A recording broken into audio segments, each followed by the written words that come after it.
जंगली पक्षियों के गैरकानूनी शिकार और व्यापार पर लोगों का ध्यान खींचने के मकसद से एक इंटरनेशनल वर्कशॉप पटना में सोमवार को शुरू हुई।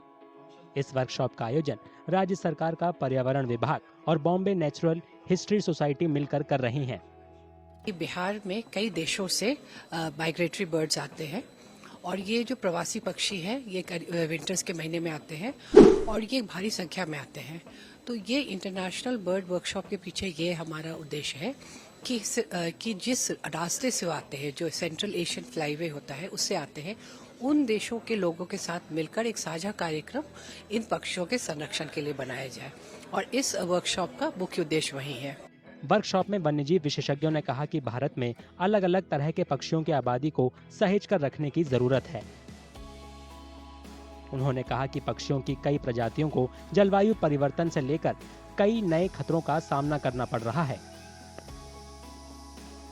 लोग बाघ की बात करते हैं, हाथी की बात करते हैं, गैंडा, डॉल्फिन इनकी बात करते हैं, लेकिन जो ये छोटे छोटे पक्षी हैं ये मुख्यतः जलवायु परिवर्तन का सूचक हैं।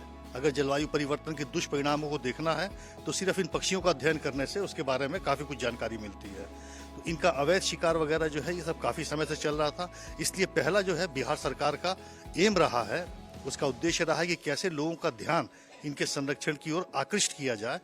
7 फरवरी तक चलने वाली इस वर्कशॉप में पक्षियों की आबादी को बनाए रखने के लिए नई रणनीति समेत कई मुद्दों पर चर्चा होगी।